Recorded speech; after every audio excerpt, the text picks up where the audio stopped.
Ua whaamalolo le ofisa sili sa whaururu iai ngā ruenga,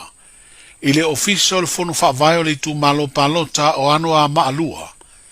e mafua i tua inga ua ia tala ma whaao ngā, le se furulua afe whase lau tā la o se vai ngā tupe,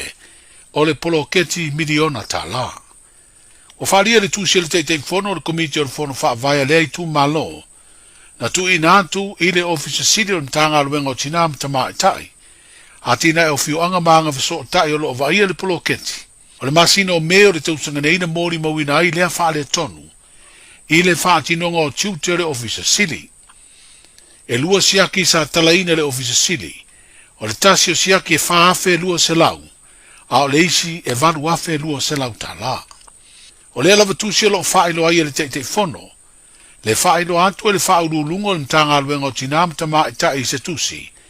le suesueina le ofisa sili o le ofisa o lea fono wha vae mai a wha ilo ai,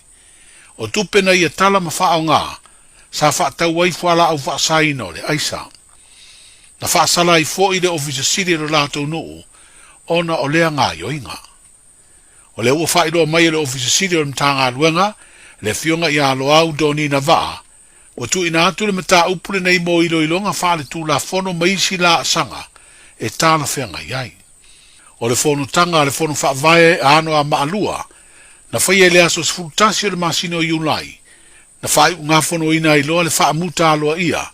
o le toe ngalu e ai o le sa avea ma ofisa sili, o le ofisa o le fono wha vae.